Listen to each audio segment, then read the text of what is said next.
ਤੇ ਸੁਰਿੰਦਰਪਾਲ ਜੀ ਇੱਕ ਸਵਾਲ ਹੈ, ਗੈਰੀ ਹੋਰੀ ਪੁੱਛ ਰਿਹਾ ਜੀ ਕਿ ਜਿਹੜੇ ਇਹ JP Morgan CEO ਦੀ ਸਟੇਟਮੈਂਟ ਸੀਗੀ ਡੈਟ ਸੀਲਿੰਗ ਬਾਰੇ ਕਿ ਕਿਵੇਂ US ਦੇ ਵਿੱਚ ਜਿਹੜੀਆਂ ਚੇਂਜਸ ਨੇ ਉਹ ਕੈਨੇਡਾ ਨੂੰ ਕਿਵੇਂ ਇੰਪੈਕਟ ਕਰਨਗੇ। ਅਸੀਂ ਪਿਛਲੇ ਦਿਨਾਂ 'ਚ ਗੱਲ ਕਰ ਰਹੇ ਸੀਗੇ ਕਿ ਜਿਹੜੀਆਂ ਜ਼ਿੰਦਗੀ ਦੀਆਂ ਬੇਸਿਕ ਜ਼ਰੂਰਤਾਂ ਨੇ, ਰੋਟੀ ਕੱਪੜਾ ਮਕਾਨ, ਜੀ ਉੱਥੇ ਤਾਂ ਇਨਫਲੇਸ਼ਨ ਨਹੀਂ ਘਟੀ। ਇਨਫਲੇਸ਼ਨ ਕਿੱਥੇ ਘਟੀ ਹੈ ਫਿਰ? ਦੇਖੋ, ਪੇਰੈਂਟਸ ਦੀ ਇੰਸ਼ੋਰੈਂਸ ਮੈਂ ਲੈਣੀ ਆ। ਕਈ ਇਹੋ ਜਿਹੇ ਨੇ ਕਿ ਕਹੇ ਪੇਰੈਂਟਸ ਕਹਿੰਦੇ ਤੁਸੀਂ ਕਰਾਓ ਜੀ ਇੰਸ਼ੋਰੈਂਸ। ਉਹ ਪੇਰੈਂਟਸ ਤਾਂ ਵਿਚਾਰੇ ਮਸਾਂ ਹੀ, ਕਈ ਵਿਚਾਰੇ ਹੈਂਡ ਟੂ ਮਾਊਥ ਹੁੰਦੇ ਨੇ, ਕਈ ਜਿਹੜੇ ਉਹਦੇ ਬੱਚੇ ਨਹੀਂ ਸਪੋਰਟ ਕਰਦੇ। ਪਰ ਜੇ ਬੱਚੇ ਨਾਲ ਰਹਿੰਦੇ ਨੇ ਤੇ ਉਹ ਬੱਚਿਆਂ ਨੂੰ ਆਪਣੇ ਮਾਪਿਓ ਦੀ ਇੰਸ਼ੋਰੈਂਸ ਲੈ ਕੇ ਰੱਖਣੀ ਚਾਹੀਦੀ ਹੈ। ਮਾਰਕੀਟ ਦਾ ਕੀ ਹਾਲ ਹੈ? ਮੌਸਮ ਤੇ ਚਮਕਿਆ, ਮਾਰਕੀਟ ਵੀ ਚਮਕੀ ਹੋਈ ਹੈ ਸਰ। ਜਿਸ ਤਰ੍ਹਾਂ ਮੌਸਮ ਖੁੱਲ੍ਹਿਆ ਇੱਦਾਂ ਮਾਰਕੀਟ ਵੀ ਖੁੱਲ੍ਹੀ ਹੈਗੀ ਹੈ ਇਸ ਵੀਕ। ਇਹ ਵੀਕ ਵੈਸੇ ਤੁਸੀਂ ਕਾਰਪੋਰੇਟ ਅਰਨਿੰਗਸ ਦਾ ਮਤਲਬ ਕਾਫੀ ਭਰਪੂਰ ਰਿਹਾ। ਜੇ ਕੈਨੇਡਾ ਦੀ ਗੱਲ ਕਰੋ, ਖਾਸ ਤੌਰ 'ਤੇ Air Canada and Cineplex, these are two flagship companies ਜਿਹੜੀਆਂ ਕਿ ਤੁਹਾਨੂੰ ਐਂਟਰਟੇਨਮੈਂਟ ਔਰ ਟਰੈਵਲ ਟੂਰਿਜ਼ਮ ਬਾਰੇ ਦੱਸਦੀਆਂ। ਏਅਰ ਕੈਨੇਡਾ ਨੇ ਜਿਹੜਾ ਹੈ ਆਪਣੀ ਅਰਨਿੰਗਸ ਨੂੰ ਬੀਟ ਕੀਤਾ ਹੈ। ਨਾਲ ਹੀ ਏਅਰ ਕੈਨੇਡਾ ਨੇ ਪੂਰੇ ਫੁੱਲ ਈਅਰ ਦੀ ਜਿਹੜੀ ਗਾਈਡੈਂਸ ਦਿੱਤੀ ਹੈ, ਚੰਗੀ ਦਿੱਤੀ ਹੈਗੀ ਆ। ਕਹਿਣ ਦਾ ਭਾਵ ਇਹ ਹੈ ਕਿ ਜਿਹੜਾ ਤੁਸੀਂ ਕਹਿ ਸਕਦੇ ਆ ਕਿ ਏਅਰ ਟ੍ਰੈਫਿਕ ਪ੍ਰੀ ਪੈਂਡੈਮਿਕ ਸੀ, ਉਹ ਮੁੜ ਕੇ ਆ ਚੁੱਕਿਆ ਹੈਗਾ ਆ। ਸੇਮ ਥਿੰਗ ਸਿਨੇਪਲੈਕਸ ਦੀ ਅਰਨਿੰਗ ਜਿਹੜੀ ਹੈ 49% ਵਧੀ ਹੈ ਪਿਛਲੇ ਕੁਆਟਰ ਨਾਲੋਂ, ਔਰ ਉਹਨਾਂ ਦੀ ਵੀ ਗਾਈਡੈਂਸ ਚੰਗੀ ਹੈਗੀ ਆ। ਔਰ ਇਸ ਤਰ੍ਹਾਂ ਹੀ ਜੇ ਤੁਸੀਂ ਅਮਰੀਕਨ ਕੰਪਨੀਜ਼ ਅੰਦਰ ਦੇਖਦੇ ਆ, ਅਮਰੀਕਨ ਕੰਪਨੀਜ਼ ਦੇ ਅੰਦਰ ਜਿਨ੍ਹਾਂ ਨੇ ਵੀ ਇਸ ਹਫ਼ਤੇ ਆਪਣੀ ਕੁਆਟਰਲੀ ਅਰਨਿੰਗ ਪੇਸ਼ ਕੀਤੀ ਹੈ, ਚੰਗੀ ਪੇਸ਼ ਕੀਤੀ ਆ। ਔਰ ਇਸ ਹਫ਼ਤੇ ਸ਼ਮੀਲ ਜੀ ਮੇਨ ਗੱਲ ਇਹ ਰਹੀ ਕਿ ਇਨਫਲੇਸ਼ਨ ਅਮਰੀਕਾ ਦੀ ਜਿਹੜੀ ਆ ਉਹ ਥੱਲੇ ਆਈ ਆ, 4.9% ਹੋਈ ਆ। ਐਕਸਪੈਕਟੇਸ਼ਨ ਸੀ ਵੀ 5% ਸਟੱਡੀ ਰਹੇਗੀ। ਔਰ ਚਾਈਨਾ ਦੀ ਵੀ ਇਨਫਲੇਸ਼ਨ ਜਿਹੜੀ ਹੈ 2 ਈਅਰਸ ਲੋ ਹੈ, 4.3% ਹੈ। Chinese economy is also slowing down. So ਇਹ ਜਿਹੜੀਆਂ ਸਾਰੀਆਂ ਇੱਕ ਚਿੰਤਾ ਦਾ ਵਿਸ਼ਾ ਇਸ ਕਰਕੇ ਬਣੀਆਂ ਹੋਈਆਂ ਨੇ ਕਿ could it be a global recession ਜੇ ਚਾਈਨੀਜ਼ ਇਕੋਨਮੀ ਸਲੋ ਹੋ ਜਾਏ, ਕਿਉਂਕਿ ਇਹੀ ਦੋ ਲਾਰਜੈਸਟ ਇਕੋਨਮੀਜ਼ ਨੇ, first is American, second is Chinese. ਜੇ ਦੋਨੋਂ ਇਕੋਨਮੀਜ਼ ਸਲੋ ਡਾਊਨ ਹੋ ਗਈਆਂ ਤੇ ਫਿਰ ਇਹ ਸਾਰਾ ਭਾਰ ਵਰਲਡ ਦੀ ਕੌਣ ਚੱਕੂਗਾ? ਤੇ ਇਸ ਕਰਕੇ ਇਹ ਚਿੰਤਾ ਦਾ ਵਿਸ਼ਾ ਹੈਗਾ ਆ।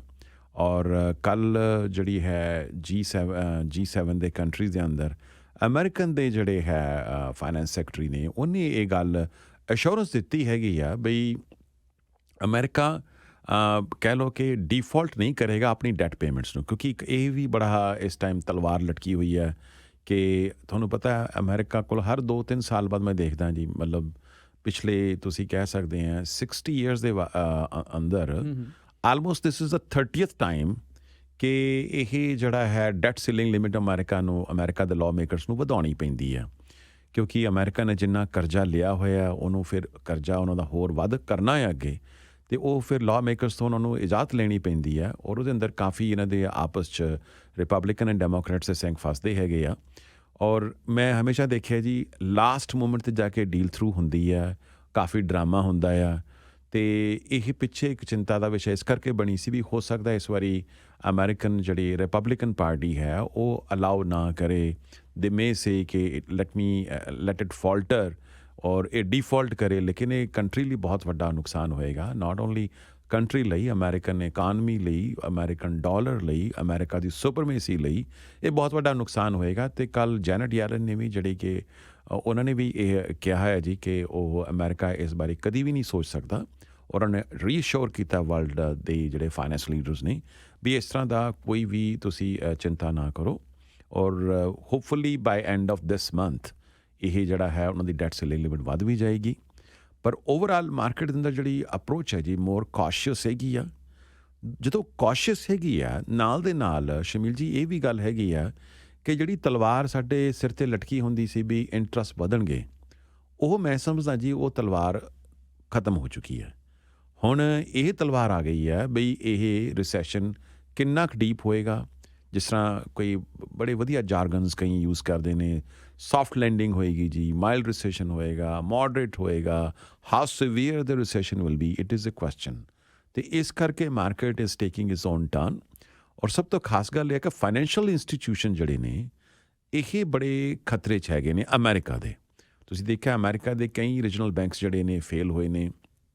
ਔਰ ਕੱਲ੍ਹ ਇੱਕ ਅਮਰੀਕਾ ਦਾ ਇੱਕ ਹੋਰ ਰੀਜਨਲ ਬੈਂਕ ਹੈ ਪੈਕ ਵੈਸਟ ਪੈਕਵੈਸਟ ਨੇ ਇਹ ਕਿਹਾ ਜੀ ਕਿ ਲਾਸਟ ਵੀਕ ਉਹਨਾਂ ਦੇ ਜਿਹੜੇ ਡਿਪੋਜ਼ਿਟਸ ਨੇ ਉਹ 9.5% ਘਟ ਗਏ ਨੇ। ਯਾਨੀ ਕਹਿਣ ਦਾ ਭਾਵ ਹੈ ਜਿਹੜੇ ਉਹਨਾਂ 'ਚ ਇੰਸਟੀਟਿਊਸ਼ਨ ਜਿਹਨਾਂ ਲੋਕਾਂ ਨੇ ਪੈਸੇ ਜਮ੍ਹਾਂ ਕਰਾਏ ਹੋਏ ਸੀ ਉਹ 9.5% ਲੋਕਾਂ ਨੇ ਪੈਸੇ ਕਢਾ ਲਏ ਆ। ਤੇ ਹੋ ਸਕਦਾ ਜੀ ਅਗਲੇ 2-3 ਦਿਨ ਦੇ ਅੰਦਰ ਜੇ ਇਹਨੂੰ ਬੇਲ ਆਊਟ ਨਾ ਦਿੱਤਾ ਗਿਆ ਤੇ ਇੱਕ ਅਨਦਰ ਬੈਂਕ ਵਿਲ ਬੀ ਜਿਹੜਾ ਕਿ ਕਗਾਰ 'ਚ ਹੋਏਗਾ, ਜਿਹੜਾ ਇਹ ਬੈਂਕਰਪਸੀ ਡਿਕਲੇਅਰ ਕਰੇਗਾ।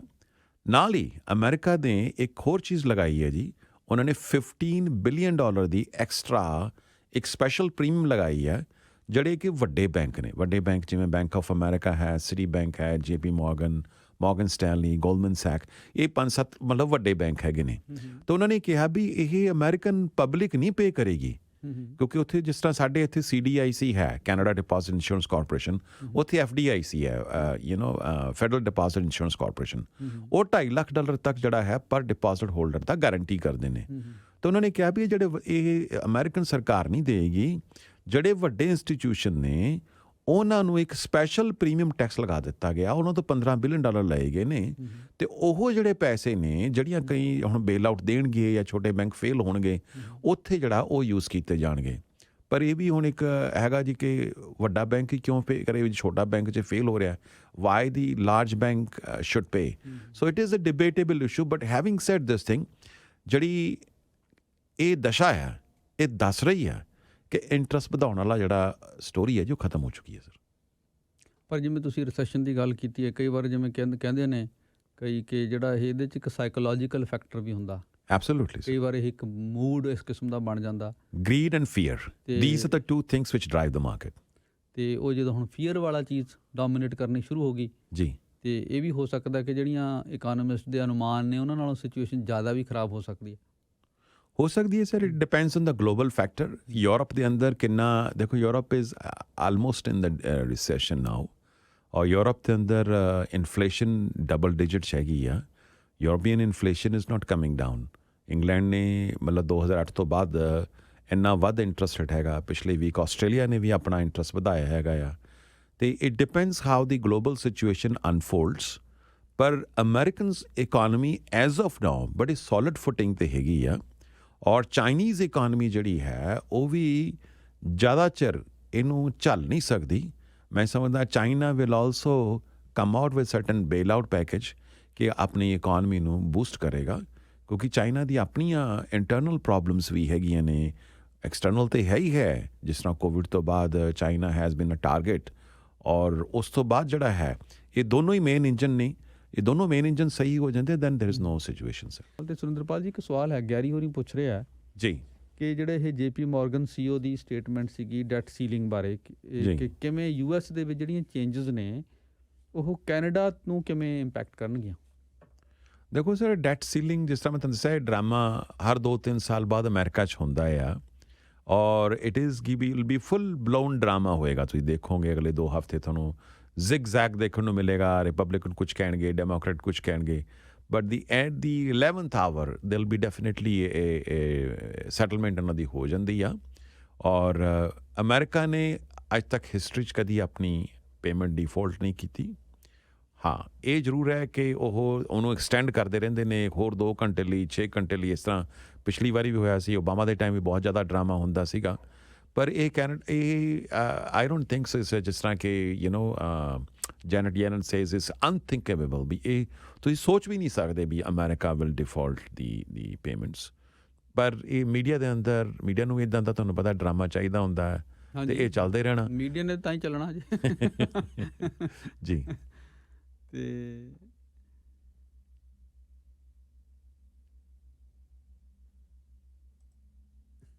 ਸਵਾਲ ਪੁੱਛ ਰਹੇ ਸੀ ਰਾਜੀਵ ਹੋਰੀ, ਪਰ ਮੈਨੂੰ ਆਪਣੀ ਗੱਲ ਨਾਲ ਕਿਵੇਂ ਇਹਨੂੰ, if insurance is part of inflation then Brampton inflation is highest. Car insurance ਦੀ ਗੱਲ ਕਰ ਰਹੇ ਆ। ਅੱਛਾ, ਅਮਨਦੀਪ ਚੌਹਾਨ ਕਰ ਰਹੇ ਨੇ US food inflation is still high. Yes that is a matter of concern।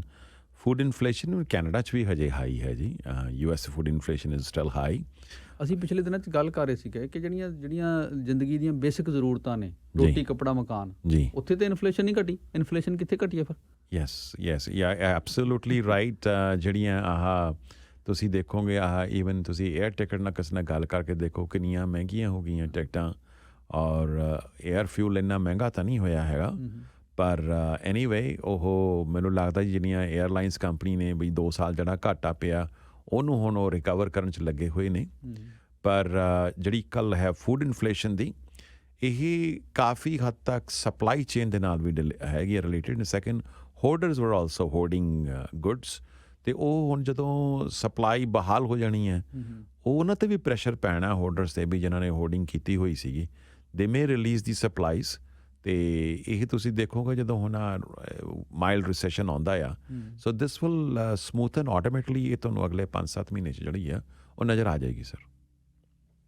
Okay, Gurinder ਕਹਿ ਰਹੇ ਨੇ ਜਿਹੜਾ ਕੁਐਸਚਨ ਸੀਗਾ ਉਹ ਅਸਲ 'ਚ ਡੈਟ ਸੀਲਿੰਗ ਬਾਰੇ ਨਹੀਂ ਸੀ, it was about JP Morgan CEO। JP Morgan ਸਰ, ਉਹਨਾਂ ਨੇ ਹੀ is taking advantage. JP Morgan ਦੇ ਜਿਹੜਾ ਜੇਮੀ ਦੀ ਗੱਲ ਕਰ ਰਹੇ ਆ CEO, ਇਹਨਾਂ ਨੇ ਪਿੱਛੇ ਹੁਣੇ ਆਈ ਫੋਰਗਟ ਦ ਨੇਮ ਦਾ ਕੰਪਨੀ, ਜਿਹੜੀ ਇਹਨਾਂ ਨੇ ਲਾਸਟ ਮੂਮੈਂਟ 'ਤੇ ਉਹ ਕੰਪਨੀ ਬੈਂਕਰਪਟ ਨਹੀਂ ਹੋਣ ਦਿੱਤੀ, ਔਰ ਅਮਰੀਕਨ ਐਡਮਿਨਿਸਟ੍ਰੇਸ਼ਨ ਨੇ 2-3 ਬੈਂਕਾਂ ਨੂੰ ਕਿਹਾ ਵੀ ਤੁਸੀਂ ਬਿਡਿੰਗ ਦਿਓ, ਉਹ 'ਚ ਬੈਂਕ ਆਫ ਅਮਰੀਕਾ ਸੀ ਔਰ ਮੇਨ JP Morgan ਸੀਗਾ। JP Morgan ਨੇ ਉਹ ਗੈਲੋਪ ਕੀਤਾ। ਉਹ ਤੁਸੀਂ ਦੇਖੋਗੇ ਜਿਹੜੇ ਵੱਡੇ ਬੈਂਕ ਆ, ਇਹ ਜਿਵੇਂ ਵੱਡੀ ਮਛਲੀ ਛੋਟੀ ਨੂੰ ਖਾਂਦੀ ਆ, ਇਹਦੇ 'ਚ ਤੁਸੀਂ ਦੇਖੋਗੇ these big banks will definitely benefit. ਉਹ ਗੱਲ ਅਲੱਗ ਹੈ, ਇਸ ਟਾਈਮ ਜਿਹੜਾ ਸੈਂਟੀਮੈਂਟ ਹੈ ਬੈਂਕਿੰਗ ਸੈਕਟਰ ਦਾ, ਖਾਸ ਤੌਰ 'ਤੇ ਅਮਰੀਕਨ ਬੈਂਕਸ ਦਾ, ਉਹ ਨੈਗੇਟਿਵ ਹੈਗਾ ਆ। But if you are a investor and looking for long term, then definitely it is the best time to look for the American financial institution. Similar situation Canada ਦੀ ਹੈ। Canadian banks are also ਜਿਹੜੇ short seller ਨੇ, ਇੱਥੋਂ ਦਾ ਜਿਹੜਾ TD bank ਹੈ ਸਭ ਤੋਂ ਜ਼ਿਆਦਾ ਸ਼ਮੀਲ ਜੀ ਪੂਰੇ ਵਰਲਡ ਦੇ ਅੰਦਰ ਸ਼ਾਰਟ ਸੈਲ ਕੀਤਾ ਗਿਆ ਸ਼ਾਰਟ ਸੈਲਰ ਵੱਲੋਂ, ਔਰ ਉਹ ਸਮਝਦੇ ਨੇ ਵੀ ਸ਼ਾਇਦ TD ਬੈਂਕ ਦੇ ਪਰਖੱਚੇ ਉੱਡ ਜਾਣਗੇ। ਪਰ ਜਿਹੜੇ ਫੋਰਨ ਇਨਵੈਸਟਰਸ ਨੇ ਉਹ ਇਹ ਨਹੀਂ ਜਾਣਦੇ ਕਿ ਕੈਨੇਡਾ ਦੀ ਜਿਹੜੀ ਇਕਨੋਮਿਕ ਸਿਚੁਏਸ਼ਨ ਹੈ ਚੰਗੀ ਹੈਗੀ ਕਾਫੀ। ਨੰਬਰ 1। ਨੰਬਰ 2, ਇੱਥੋਂ ਦੇ ਜਿਹੜੇ ਰੈਗੂਲੇਟਰਸ ਨੇ ਬੜੀ ਸਟਰੋਂਗ ਬੋਡੀਜ਼ ਹੈਗੀਆਂ ਨੇ। ਨੰਬਰ 3 ਹੈ ਕਿ ਜਿਹੜੇ ਇੱਥੋਂ ਦੇ ਬੈਂਕਸ ਨੇ ਉਹ ਵੈਲ ਕੈਪੀਟਲਾਈਜ਼ਡ ਨੇ। TD bank well diversified and well capitalised ਹੈਗਾ ਆ, ਅਤੇ ਇੱਦਾਂ ਦਾ ਕੋਈ ਖਤਰਾ ਨਹੀਂ ਹੈਗਾ। ਇਹ 2008 'ਚ ਵੀ ਇਸ ਤਰ੍ਹਾਂ ਦੇਖਿਆ ਸੀਗਾ, ਜਦੋਂ ਪੂਰੇ ਤਾਸ਼ ਦੇ ਪੱਤੇ ਤਰ੍ਹਾਂ ਜਿਹੜੇ ਕਹਿ ਰਹੇ ਅਮਰੀਕਨ ਫਾਈਨੈਂਸ਼ੀਅਲ ਇੰਸਟੀਟਿਊਸ਼ਨ ਡਿੱਗੇ ਸੀਗੇ, ਹੋਰ ਵੀ ਕਈ ਇੰਸਟੀਟਿਊਸ਼ਨ ਡਿੱਗੇ ਸੀ ਵਰਲਡ ਦੇ। ਉਸ ਟਾਈਮ ਕੈਨੇਡੀਅਨ ਬੈਂਕਸ ਉਸ ਤਰ੍ਹਾਂ ਹੀ ਸੋਲਿਡ ਰਹੇ ਸੀਗੇ, ਔਰ ਮਾਣ ਹੋਣਾ ਸਾਨੂੰ ਮਾਣ ਵੀ ਇਸ ਚੀਜ਼ ਦਾ। ਔਰ ਮੈਨੂੰ ਨਹੀਂ ਲੱਗਦਾ ਜੀ ਕਿ ਕੈਨੇਡਾ ਦੇ ਜਿਹੜੇ ਫਾਈਨੈਂਸ਼ੀਅਲ ਇੰਸਟੀਟਿਊਸ਼ਨ 'ਤੇ ਕੋਈ ਐਸੀ ਗਾਜ ਗਿਰੇਗੀ। We are safe and secure. Economy ਦੇ ਇਹ ਸਵਾਲ 'ਤੇ ਹੋ ਗਏ, ਹੁਣ ਥੋੜ੍ਹਾ ਪਰਸਨਲ ਇਕੋਨਮੀ ਦੀ ਵੀ ਗੱਲ ਕਰ ਲਈਏ। ਮਦਰ ਡੇ ਹੈ, ਮਦਰਸ ਡੇ ਦੇ ਉੱਤੇ ਬਹੁਤ ਸਾਰੇ ਗਿਫਟ ਮਦਰ ਨੂੰ ਦੇਣਾ ਚਾਹੁੰਦੇ ਆ ਜੀ, ਅਤੇ ਉਹਦੇ ਬਾਰੇ ਤੁਸੀਂ ਕੁਛ ਆਈਡੀਆਜ਼ ਇੰਸ਼ੋਰੈਂਸ ਤੋਂ ਜਾਂ ਹੋਰ? ਦੇਖੋ ਸਰ, ਇੱਕ idea I will definitely like to share with all the listeners ਕਿ ਮਾਂ ਪਿਓ ਦੀ ਇੰਸ਼ੋਰੈਂਸ ਬਾਰੇ ਇੱਕ ਬੜਾ ਇਮੋਸ਼ਨਲ ਜਿਹਾ ਇਸ਼ੂ ਹੈ, ਔਰ ਅਸੀਂ ਇਸ ਬਾਰੇ ਕਈ ਵਾਰੀ ਗੱਲ ਨਹੀਂ ਕਰਦੇ।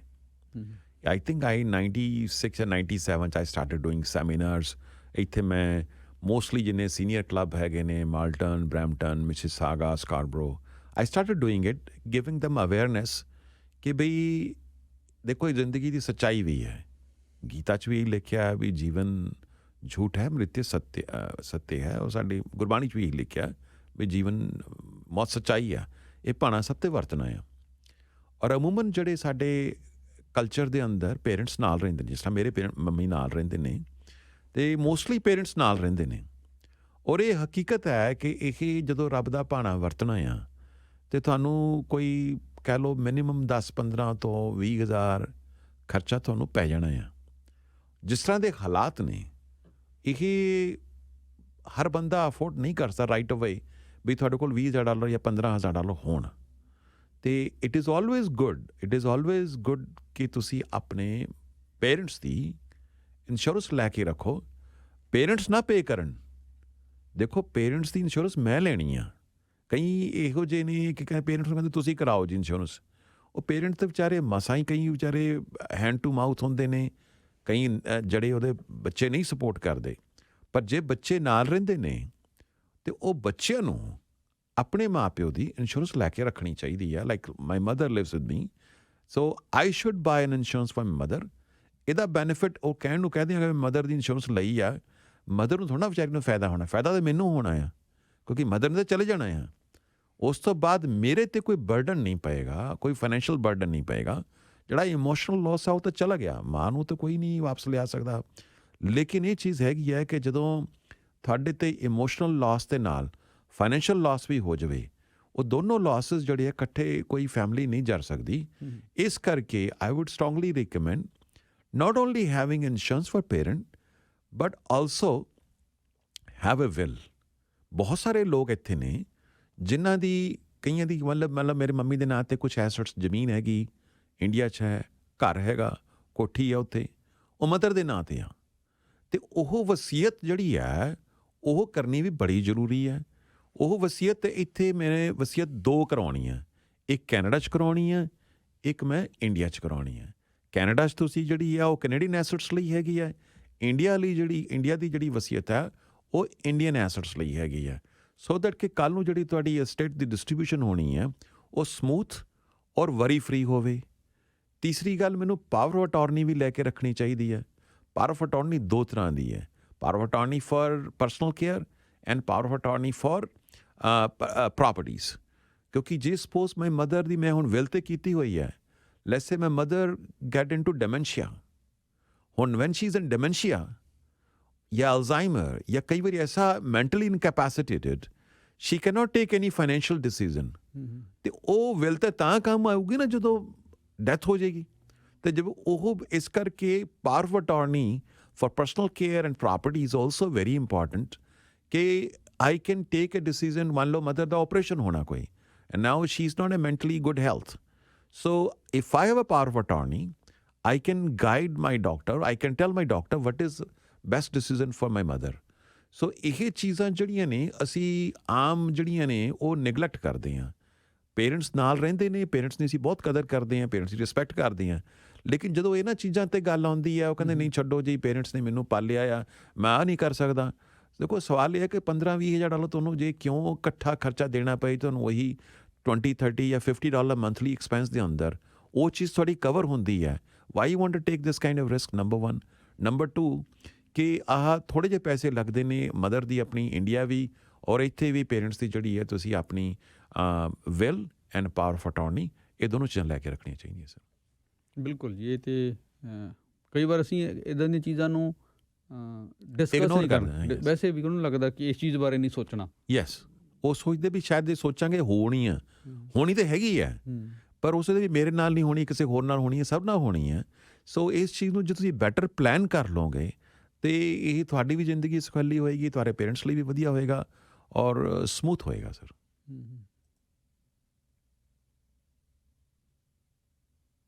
ਅੱਛਾ, ਇੱਕ ਸਵਾਲ ਆ ਗਿਆ ਹੁਣ ਜਾਂਦੇ ਜਾਂਦੇ, ਫਿਰ ਅਸੀਂ ਉੱਥੇ ਆ ਜਾਂਦੇ, ਪਰ ਟਾਈਮ ਆਪਣੇ ਕੋਲ ਹੁਣ ਹੈ ਨਹੀਂ ਬਹੁਤਾ।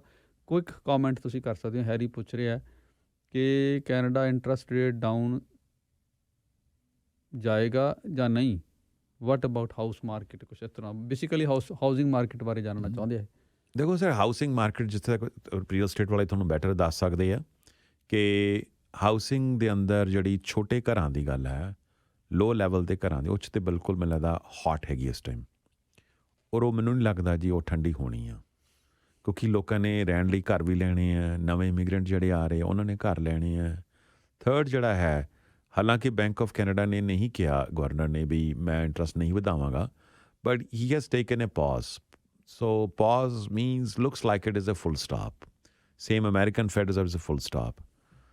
ਔਰ ਇੱਦਾਂ ਦੇ ਚਾਂਸਿਸ ਹੈਗੇ ਨੇ ਇਸ ਟਾਈਮ, ਮੈਂ ਕਹਿ ਸਕਦਾ 50-50 ਚਾਂਸਿਸ ਨੇ that by the end of this year ਕਿ bank of Canada may be force to reduce interest rates, ਕਿਉਂਕਿ ਜਿਸ ਤਰ੍ਹਾਂ ਇਕੋਨਮੀ ਸਲੋ ਡਾਊਨ ਹੋਈ, ਫਿਰ ਜਿਸ ਤਰ੍ਹਾਂ ਤੁਸੀਂ ਦੇਖਿਆ ਕਿ ਬੈਂਕਾਂ ਦੀ ਬੁਰੀ ਹਾਲਤ ਹੋ ਰਹੀ ਆ, ਅਤੇ they may have to reduce interest rates, ਔਰ ਨੈਕਸਟ ਈਅਰ ਹੋਰ ਜ਼ਿਆਦਾ ਇੰਟਰਸਟ ਥੱਲੇ ਆ ਸਕਦੇ ਆ, ਅਤੇ ਉਹਦੇ ਨਾਲ ਫਿਰ ਜਿਹੜੀ ਹਾਊਸਿੰਗ ਮਾਰਕੀਟ ਜਿਹੜੀ ਆ, ਜਿਹੜੀ ਲੋ ਟੂ ਮਿਡ ਲੈਵਲ ਦੀ ਹੈ, ਉਹ ਫਿਰ ਉਹਨੂੰ ਅੱਗ ਲੱਗੇਗੀ, ਲੱਗ ਸਕਦੀ ਹੈ ਸਰ, ਲੱਗ ਸਕਦੀ ਹੈ। ਦੇਖੋ ਸਰ, ਇਹ ਹਾਊਸਿੰਗ ਦੀ ਨਾ ਜਿਹੜੀ ਦੇਖੋ ਪ੍ਰੋਬਲਮ ਆ, ਇਹ ਤੁਸੀਂ ਇੰਟਰਸਟ ਦੇ ਨਾਲ ਨਹੀਂ ਤੁਸੀਂ ਇਹਨੂੰ ਸੋਲਵ ਕਰ ਸਕਦੇ, ਡਿਮਾਂਡ ਸਪਲਾਈ ਆ, ਸਪਲਾਈ ਵਧਾਉਣੀ ਪੈਣੀ ਹੈ। ਉਹ ਸਪਲਾਈ ਇੱਥੇ ਰੈਡ ਟੇਪਿਜ਼ਮ ਹੈਗਾ ਆ, ਮਤਲਬ ਹਰ ਬੰਦਾ ਜਿਹਨੂੰ ਕਹਿੰਦੇ ਆਪਣੀ ਉੱਲੂ ਸਿੱਧਾ ਕਰਨ ਲੱਗਿਆ ਹੋਇਆ। ਉਹ ਪ੍ਰੋਵਿੰਸ਼ੀਅਲ ਗੌਰਮੈਂਟ ਜਿਹੜੀ ਹੈ ਉਹ ਕਹਿ ਰਹੀ ਹੈ ਵੀ ਅਸੀਂ ਇਹਨੂੰ ਲਾਇਸੈਂਸਿੰਗ ਜਿਹੜੀ ਹੈ ਉਹ ਈਜ਼ੀ ਕਰ ਦਿਆਂਗੇ, ਜਿਹੜੀਆਂ ਕਈ ਰਿਸਟ੍ਰਿਕਸ਼ਨਸ ਹੁੰਦੀਆਂ ਨੇ ਜਿਵੇਂ ਕਈ ਜ਼ੋਨਿੰਗ ਦੀ ਹੁੰਦੀਆਂ ਨੇ ਉਹਨੂੰ ਈਜ਼ੀ ਕਰ ਦਿਆਂਗੇ, ਅਸੀਂ ਡਿਵੈਲਪਮੈਂਟ ਫੀ ਘਟਾ ਦਿਆਂਗੇ। ਉਧਰੋਂ ਮਿਊਨਸਿਪੈਲਿਟੀਜ਼ ਕਹਿ ਰਹੀਆਂ ਵੀ ਤੁਸੀਂ ਡਿਵੈਲਪਮੈਂਟ ਫੀ ਤਾਂ ਸਾਡਾ ਮਤਲਬ ਕਹਿ ਲਓ ਕਿ ਇੱਕ ਦਾ ਬ੍ਰੈਡ ਐਂਡ ਬਟਰ ਹੈ, ਤੁਸੀਂ ਉਹ ਲੈ ਲਈਆਂ, ਉਹ ਘਟਾ ਦਿੱਤੀਆਂ, ਤਾਂ ਅਸੀਂ ਕਿੱਥੇ ਜਾਵਾਂਗੇ? ਸਿਟੀਜ਼ ਕਿੱਦਾਂ ਡਿਵੈਲਪ ਹੋਣਗੇ? ਫੈਡਰਲ ਗੌਰਮੈਂਟ ਜਿਹੜੀ ਹੈ ਉਹ ਕਹਿੰਦੀ ਅਸੀਂ ਇੰਨੇ ਬੰਦੇ ਲਿਆ ਰਹੇ ਹਾਂ, ਬਈ ਅਸੀਂ ਲਿਆ ਰਹੇ ਹਾਂ, ਅਤੇ ਤੁਸੀਂ ਉਹਨਾਂ ਸਿਟੀਜ਼ ਨੂੰ ਹਾਈ ਡੈਂਸਿਟੀ ਜ਼ੋਨ ਜਿਹੜੇ ਕਰਨਗੇ ਉਹਨਾਂ ਨੂੰ ਅਸੀਂ ਸਪੈਸ਼ਲ ਫੰਡਿੰਗ ਦਿਆਂਗੇ। ਸੋ ਇਹ ਬੇਸਿਕਲੀ ਤਾਲਮੇਲ ਦੀ ਕਮੀ ਹੈਗੀ ਆ ਤਿੰਨੋਂ ਡਿਫਰੈਂਟ ਲੈਵਲ 'ਤੇ, federal, provincial and municipal level 'ਤੇ। ਜਦ ਤੱਕ ਇਹ ਠੀਕ ਨਹੀਂ ਹੁੰਦੀ ਔਰ ਜਦ ਤੱਕ ਇਹ ਇਹਨਾਂ ਵੱਲੋਂ ਪੁਸ਼ ਨਹੀਂ ਆਉਂਦਾ ਕਿ ਸਪਲਾਈ ਵਧਾਉਣੀ ਹੈ ਹਾਊਸਿੰਗ ਦੀ, ਜਿਹੜੀ ਇਹ ਖਾਸ ਤੌਰ 'ਤੇ ਦੋ ਵੱਡੇ ਸ਼ਹਿਰ, ਪਾਪੂਲੇਸ਼ਨ ਗਰੋਥ ਦੇ ਨਾਲ ਇਹਨੂੰ ਲਿੰਕ ਕਰਨਾ। ਪਾਪੂਲੇਸ਼ਨ ਤਾਂ ਇੰਨੀ ਗਰੋ ਨਹੀਂ ਕਰ ਰਹੀ, ਇਮੀਗ੍ਰੇਸ਼ਨ ਦੇ ਨਾਲ ਹੀ ਗਰੋ ਹੈ ਸਰ। ਇਮੀਗ੍ਰੇਸ਼ਨ ਨਾਲ ਪਾਪੂਲੇਸ਼ਨ ਵਧ ਰਹੀ ਨਾ ਆਪਣੇ। ਜਦੋਂ ਹੁਣ ਸਰਕਾਰ ਆਪ ਹੀ ਕਹਿ ਰਹੀ ਉਹਦਾ ਟਾਰਗੇਟ ਹੈ 1% ਪਾਪੂਲੇਸ਼ਨ ਹਰ ਸਾਲ ਐਡ ਕਰਨੀ ਨਵੀਂ। ਯੈਸ ਉਹ 1% ਕਰਨੀ, ਉਹਨੂੰ ਉਹਨੂੰ ਡਾਈਵਰਸੀਫਾਈ ਰੱਖਣਾ ਚਾਹੀਦਾ। ਉਹ 1% ਚੋਂ ਜੇ ਆਉਂਦੇ ਆ 4-5 ਲੱਖ ਬੰਦੇ, ਉਹ ਚੋਂ 60% ਤੇ ਟੋਰਾਂਟੋ, ਤੇ ਬਾਕੀ 30 ਵੈਨਕੂਵਰ, ਤੇ ਬਾਕੀ 10% ਬਾਕੀ ਸੂਬੇ ਸਰ। ਉਹ ਮਤਲਬ ਇਸ ਤਰ੍ਹਾਂ ਡਿਸਟਰੀਬਿਊਟਡ ਨਹੀਂ ਹੈਗੀ ਆ, ਤੇ ਉਹਨੂੰ ਕਿਸੇ ਤਰੀਕੇ ਨਾਲ ਉਹ ਆਟੋਮੈਟਿਕਲੀ ਹੋ ਜਾਏ। ਤੇ ਜਿਵੇਂ ਹੁਣ ਲੋਕੀ ਇੱਥੇ ਕੋਈ ਵਿਚਾਰੇ ਕੈਲਗਰੀ ਜਾ ਰਹੇ ਆ, ਉਹ ਆਟੋਮੈਟਿਕਲੀ ਹੋ ਜਾਏ ਤੇ ਹੋ ਜਾਏ, ਲੇਕਿਨ ਸਰਕਾਰ ਵੱਲੋਂ ਕੋਈ ਸਰਕਾਰ ਦਾ ਕੋਈ ਪਲਾਨ ਨਹੀਂ। ਖੈਰ ਜੀ, ਤੇ ਹੁਣ ਜਾਣ ਵੇਲੇ ਜੀ ਤੁਸੀਂ ਆਪਣਾ ਨੰਬਰ ਸ਼ੇਅਰ ਕਰ ਸਕੋ।